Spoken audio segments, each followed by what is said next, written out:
High, আমি পূর্ব বর্ধমান থেকে শৈলী বলছি। কেমন আছো তোমরা সকলে? আশা করি সকলেই খুব ভালো আছো। এখন না একদমই বড় ভিডিও দেওয়া হচ্ছে না, কারণ লং ভিডিও করতে তো অনেকটাই টাইম লাগে আর অনেকটা সময়ের ব্যাপার। টাইমটা পাচ্ছি না, তাই জন্য হচ্ছে গিয়ে ভিডিওটাও করা হয় না। এখন অনেক অনেক অনেক মানে প্রচুর প্রচুর শর্ট ভিডিও আপলোড করছি। যদি তোমরা কেউ পারো তাহলে অবশ্যই চেক করে দেখো। অনেক কমেডি ভিডিওগুলো আমি পোস্ট করছি। না, সেটা একদমই আমার ভয়েস না, লোকের ভয়েসে আমি লিপসিং করছি। সেটা তোমরা দেখলেই বুঝতেই পারবে। তো যার যার সময় হবে অবশ্যই কিন্তু চ্যানেলটা একবার ঘুরে আসবে। তো যাই হোক, ওসব কথা বাদ দাও। এখন দেখো আমি সকালবেলা রাঁধতে চলে এসেছি রান্নাঘরে। যেগুলো আমি রাঁধবো সেগুলো আগে কুটে নিয়েছি, মানে কেটে কুটে নিয়েছি। এখানে সিম, ঢেঁড়স আর আছে পটল। তারপরে আমি এখানে সব কাটাকুটির পরে আমি এখানে উনানটা ধরিয়ে নিয়েছি। সব রান্না বান্না উনুনেই হবে। আরে হ্যাঁ হ্যাঁ, গ্যাস তো আছে, তাই বলে কি উনুনটাকে ভুলে যাবো? আরে দিদি বল না যে গ্যাসটা শেষ হয়ে যাবে, তার জন্য উনুনে রাঁধছিস। কিপটে। হ্যাঁ হ্যাঁ, আমি কিপটে, আমি মধ্যবিত্ত কিপটে। দেখ দিদি, একদম ইমোশনাল কথাবার্তা বলিস না। আচ্ছা ঠিক আছে, তুই রান্না কর, যা, তোর সাথে বেশি বকে লাভ যাই নেই। হোক গাইস, ওসব পাগল ছাগলের কথা বাদ দাও। এখন আমি দেখো উনানটাকে ধরিয়ে প্রথমেই কড়াইটা বসিয়ে দিয়েছি, তারপরে জল দিয়ে দিয়েছিলাম, আর তারপরে দিলাম হচ্ছে সিমগুলোকে সেদ্ধ হওয়ার জন্য। মা বলে গিয়েছিল আজকে সিমবুটি করার জন্য, তো ইউটিউব স্ক্রল করে অনেক কিছু দেখলাম। তারপরে মনে হলো কি কি করা যায়, কি কি না করা যায়, কি কি দেওয়া যায়, কি কি না দেওয়া যায়, সবকিছু ঠিকঠাক মতো দেখে নিলাম। তারপরে হচ্ছে কি এখন করতে বসেছি সিমবটিটা। করার পরে না পুরো নুনে পোড়া হয়েছে, নুনে পোড়া।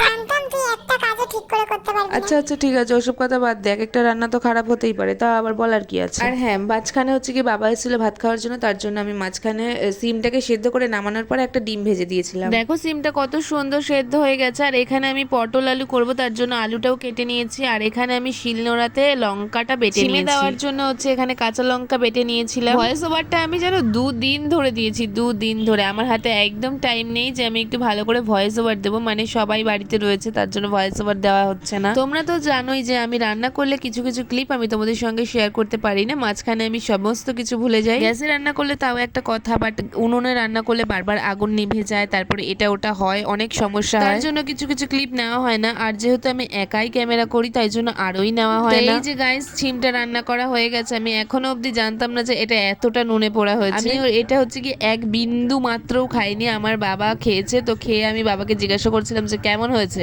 বাবা বলে খুব টেস্ট, খুব টেস্ট, মানে হু করেই যাচ্ছে। তারপরে রাতে যখন মা খেয়েছে তখন আমাকে বললো যে এটা তো নুনে পোড়া হয়েছে, তুই খাসনি, খেয়ে দেখিসনি। এটা শুনে তো আয়াম অবাক, কারণ আমি অর্ধেকটা মতো বাবাকেই দিয়ে দিয়েছিলাম। বাবা সেটা মুখ বন্ধ করে খেয়েও নিয়েছে। তারপরে এখানে তোমরা ভিডিওতে দেখতেই পেলে যে আমি এখানে আলু পটলটা রান্না করছি, মানে পটল আলুর রসা। আমি খুব একটা ভালো রান্না বান্না পারি না, তবে ওই যেটুকু জানার দরকার, যেটুকু মানে করতে হয় সেইটুকুই পারি। এখানে না তরকারি রাখার বাটিটা ছোট হয়ে গেছে, তাই ঝোলটা ওই দিক দিয়ে গড়িয়ে যাচ্ছিল।